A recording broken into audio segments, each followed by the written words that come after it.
Have you ever had a mortgage situation that was completely stressing you out, keeping you awake at night? You're laying there trying to figure out how to problem solve it. All the while, your client is probably sleeping at home in their bed and they have no clue the anxiety you're putting yourself through. If that's you, you're going to want to listen to this episode. Hey, I'm Scott Peckford. This is the Out of Mortgage Brokering Podcast. And this week, I'm going to share with you some advice I learned when I was I spent 9 years as a paramedic before being a mortgage broker for the last 19 years. And I'm going to share with you some advice that I got from one of my mentors that not only changed me, how I handle stress and my mindset when it comes to being a paramedic, but also to the mortgage business. And I think you'll find this useful. Before I jump into that, I want to give a shout out to our sponsor, Ownwell. Ownwell is an amazing tool for Canadian brokers. It allows you to monitor your clients' their home equity and buying power on a monthly basis. These reports are fantastic. They look great. Clients engage with them. They got a click rate of 60+%, and they create conversations. All that's cool, but without the conversations, really, there's no opportunity, and they create amazing conversations. You can also use this to adopt other people's databases. Check them out at ownwell.ca/Scott. All right, let's jump into this. So there was a moment early in my paramedic career when I thought, man, did I choose the right path for me or not? I remember I just got off a really brutal call and I was feeling stressed out. And I felt like, man, I failed this person because I couldn't fix the situation. And my mentor, this guy named Glenn Wayman, awesome dude, took me aside and he explained to me, he said, hey, Scott, he gave me this one sentence that literally shifted everything for me. He said, hey, in order to help you stay calm during the chaos and let go of the stress, he said, you need to understand this, that you didn't cause the mess. You're just there to help. That's so important. And I want to say it again. Scott, you didn't cause the mess. You didn't cause the heart attack. You didn't cause the car accident. You didn't cause the person to fall off the ladder or the suicide, whatever it is. Your job is to just show up and help. And what I found is that I would take on, because if you have an empathy, you take on the other person's problem or their other person's choices, and you feel their anxiety sometimes more than they do, which is actually even worse. And so this really helped me when I was able to adopt that mindset. It really helped me. Now, fast forward to when I was a mortgage broker, I actually found, at least initially, being a mortgage broker more stressful than a paramedic. And I think it was because it was a new career. And I remember there was times when I was a mortgage broker, I'd have a client go do something really dumb, like write an offer $100K over what I pre-approved them for. And I'm like, what are you going to do? And I was stressing out trying to solve the problem that they created because they didn't listen, or they would go and change jobs in the middle of while their mortgage is waiting to close, or go and take out a car loan. Hey, I decided to get a car. All these things. And if you've been doing this business for any amount of time, there's lots of times where clients will do really dumb things. But what I found is that I had to adopt that same mindset. I remembered. So when that happened as a paramedic and I was laying there sleepless and stressed out as a mortgage broker, and I was laying there stressed and sleepless at night, I remember what Glenn had said to me, and I thought, oh, it's the same. There's no difference.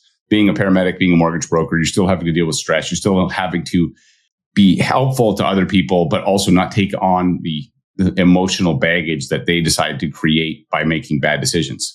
And so how do you apply this to your mortgage business? So client decides to write an offer. Either they don't get pre-approved with you and they come to you, or they write an offer for more than you pre-approved them for. Don't stress. Instead, ask, hey, congrats on getting the offer accepted. Just curious, what was your plan for the extra $100K?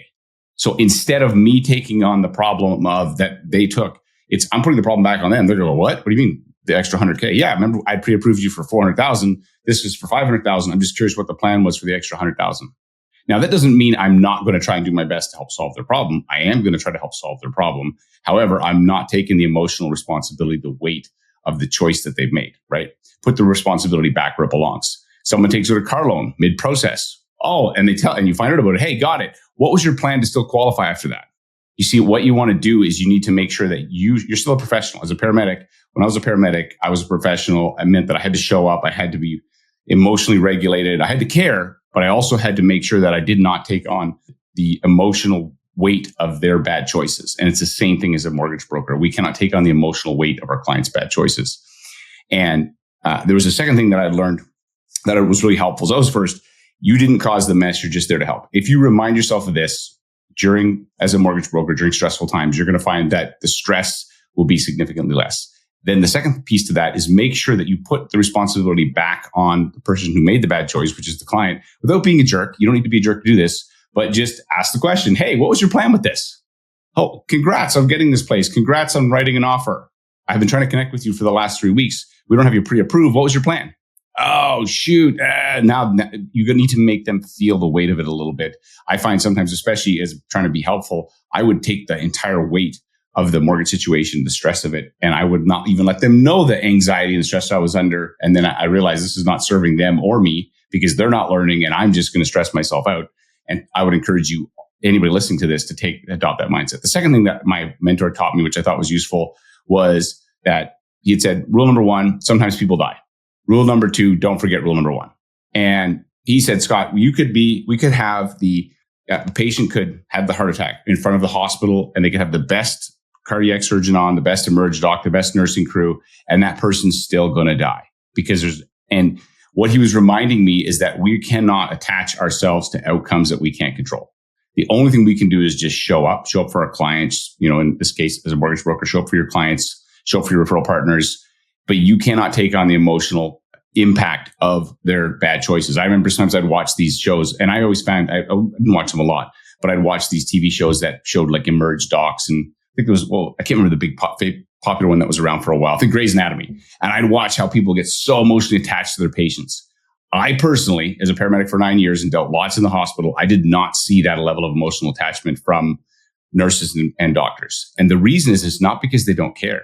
It's because if they attach to their patients that way, they would all be raging mental cases and drug addicts to try and handle the stress. It would be almost impossible to be able to show up every day if you got that emotionally attached to the outcome of every single patient. Same thing in your mortgage business. You're going to lose files. You're going to have a file that you think is yours.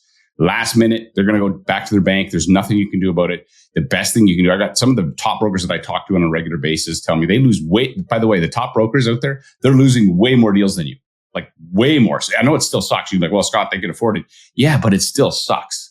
And the reality is you still have to get back up and go, okay, how am I going to show up today? What am I going to do? Sometimes you lose deals and you just have to move on. Sometimes patients die and you can't do anything about it. So those are kind of the 2 key mindset shifts that I found were really helpful for me when it came to managing stress as a mortgage broker. And as I said, when I first became a mortgage broker, I found it more stressful than being a paramedic. And you would think that it should be reversed.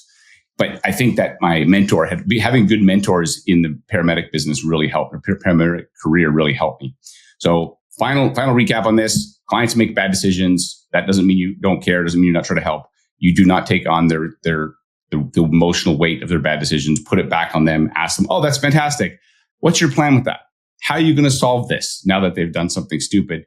And that way you can look at the problem together. So instead of you taking the weight of the problem, think of it as you're going to sit beside the table with them and look at the problem, but they got to feel the weight of it and not you feel the weight of it because you didn't actually cause it. Hope you find that useful. Hey, thanks for listening. I'm Scott Peckford. This is the I Love Mortgage Brokering podcast. And each week I create these short episodes to give you ideas, tactics, tools to help you improve your business. If you find it useful, please share. Also, I've got this fantastic email that we send out once a week.